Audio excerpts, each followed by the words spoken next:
혹시 아니 우리 회사엔 왜 이런 쓸데없는 규칙이 있지? 이런 생각 한 번쯤 해보지 않으셨나요? 오늘 아주 간단한 원숭이랑 바나나 이야기 하나로 그 놀라운 이유를 한번 파헤쳐 볼 건데요. 이야기는 정말 단순한데 여기서 얻을 수 있는 우리 조직에 대한 통찰은 결코 가볍지가 않습니다. 네, 바로 이 질문. 이게 오늘 우리가 풀어볼 핵심 미스터리예요. 아니, 규칙을 만든 사람이 아무도 없는데 어떻게 모두가 그 규칙을 따르게 되는 걸까요? 대체 어떻게 이런 일이 가능한 건지 지금부터 그 비밀 속으로 한번 같이 들어가 보시죠. 자, 이야기의 첫 번째 장입니다. 제목은 달콤한 바나나, 뜨거운 함정. 모든 건 어떤 실험에서부터 시작돼요. 어떤 생태과학자들이 실험을 하나 했는데 그 초기 조건이 아주 간단했어요. 배고픈 원숭이 4마리를 우리에 딱 넣어놓고 천장에는 정말 먹음직스러운 바나나를 매달아 둔 거죠. 딱 봐도 되게 간단한 설정이죠. 여기서 과학자들이 아주 명확하고 어떻게 보면 좀 무서운 규칙을 하나 설정합니다. 뭐냐면 눈앞에 저 보상, 그러니까 바나나를 잡으려고 손을 뻗는 순간 예외 없이 뜨거운 물이 확 쏟아지는 거예요. 아주 고통스러운 벌이 즉각적으로 따라오게 만든 거죠. 자, 그럼 두 번째 장으로 넘어가 볼까요? 고통으로 배운 교훈입니다. 이 정말 뼈아픈 경험을 통해서 원숭이 그룹은 과연 뭘 배우게 됐을까요? 처음에는 너도 나도 바나나에 달려들었겠죠. 근데 결국 모든 원숭이가 한 번씩은 이 뜨거운 물세례를 겪고 나니까 그 다음부터는 바나나를 완전히 피하게 된 거예요. 그냥 쳐다보면서 한숨만 푹푹 쉴 뿐이었죠. 여기서 진짜 중요한 포인트가 뭐냐면요. 이 초기 그룹은 100% 전원이 다 그 처벌을 직접 경험했다는 거예요. 아, 저 바나나를 만지면 진짜 아프구나 하는 그 규칙의 이유를 모든 구성원이 똑같이 그리고 아주 고통스럽게 공유하고 있었던 거죠. 자, 그런데 바로 여기서부터 이야기가 정말 예상치 못한 방향으로 흘러가기 시작합니다. 과학자들이 이 우리 안에 있는 원숭이들의 관계, 이 역학에 변화를 주기 시작하거든요. 어떻게 했냐면 원래 있던 원숭이 한 마리를 빼내고 완전히 새로운 원숭이를 집어넣은 거예요.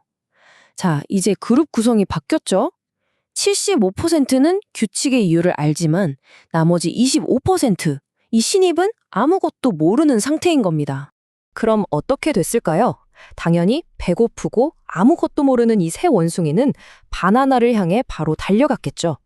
그런데 바로 그 순간 나머지 3마리가 미친 듯이 달려들어서 그를 막아서는 겁니다. 이 새로운 원숭이는 아니 왜들 이래? 하면서 영문도 모른 채 일단 그들의 경고에 따를 수밖에 없었죠. 근데 과학자들이 여기서 멈추지 않아요. 원래 있던 원숭이를 한 마리 더 교체합니다. 자, 이제 그룹의 절반은 고통을 직접 겪어봤고 나머지 절반은 전혀 경험이 없는 상태가 된 거죠. 상황이 점점 더 흥미진진해지죠? 바로 이 지점.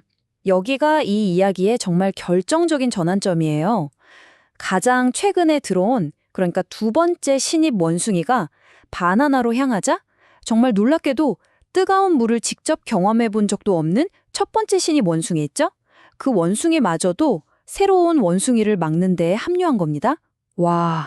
이제 규칙이 위험에 대한 직접적인 경험 없이 그냥 전파되기 시작한 거죠. 아니, 잠깐만요. 뜨거운 물을 한 번도 경험해 본 적이 없는데 도대체 왜 그랬을까요? 이 행동 어떻게 보면 정말 비합리적이잖아요. 자기는 왜 맞는지도 모르면서 그냥 따랐던 그 규칙을 왜 다른 원숭이에게까지 강요했을까요? 이게 바로 이 이야기의 가장 큰 미스터리입니다. 자, 이제 실험의 마지막 단계로 가보겠습니다. 이젠 최초의 원인이 완전히 제거된 상황이에요. 과연 어떤 일이 벌어지는지 한번 보시죠. 실험은 계속됐고요. 마침내 우리 안에는 처음에 그 화상을 입었던 원래 원숭이가 단 한 마리도 남지 않게 됐습니다. 그러니까 지금 이 그룹은 전원이 100%가 뜨거운 물의 고통을 전혀 모르는 신입들로만 채워진 거예요. 그리고 정말 결정적으로 과학자들이 뜨거운 물이 나오던 그 장치를 아예 없애버렸습니다. 즉 원래 있던 위험은 이제 완전히 사라진 거고요. 바나나는 아무런 문제 없이 그냥 가져갈 수 있는 그런 상태가 된 거죠. 그런데 정말 놀랍게도 그 이후로 바나나를 잡으려고 시도하는 원숭이는 단 한 마리도 없었습니다. 행동은 그대로 이어졌는데 그 행동을 만들었던 원래 이유는 완전히 사라져버린 거죠. 마치 규칙이라는 유령만 덩그러니 남은 것처럼요. 자, 그럼 이쯤에서 이런 생각이 드실 거예요. 그래서 이 원숭이 이야기가 지금 우리 회사랑 도대체 무슨 상관인데? 지금부터 이 단순한 오하와 우리 조직의 현실을 한번 연결해 보겠습니다. 이 원숭이 실험이 우리 기업 문화에 던지는 메시지가 바로 이겁니다. 지난날의 패배에서 생겨난 금기의 어두운 그림자가 조직을 억누른다. 과거의 어떤 실패 경험, 이제는 존재하지도 않는 위험에 대한 막연한 공포가 조직 전체의 발목을 잡는 보이지 않는 족쇄가 되어버리는 거죠. 이걸 바로 기업의 금기라고 부릅니다. 그러니까 과거 실패의 유령이 현재의 의사결정을 지배하는 현상인 거죠. 예를 들면 이런 거예요. 아, 그 사업 5년 전에 시도했다가 완전 망했잖아. 절대 안 돼. 이런 한마디가 시장 상황이 완전히 바뀐 지금 새로운 기회를 막는 거대한 벽이 되어버리는 겁니다.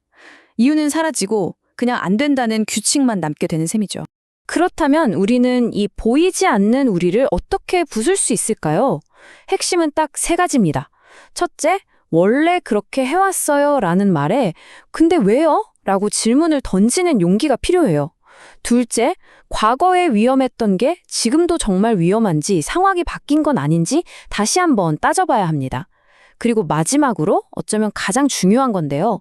이유도 모르는 관행을 몽목적으로 따르지 않고 내가 직접 한번 해보겠다는 그런 태도입니다. 오늘 이야기 이제 마무리하면서 이 질문을 여러분께 꼭 드리고 싶습니다. 어쩌면 지금은 아무런 위험이 없을지도 모르는데 단지 과거의 그림자 때문에 아무도 손대지 못하는 여러분 조직의 그 반환하는 과연 무엇일까요? 이 질문 한번 깊이 생각해 보시면 좋겠습니다.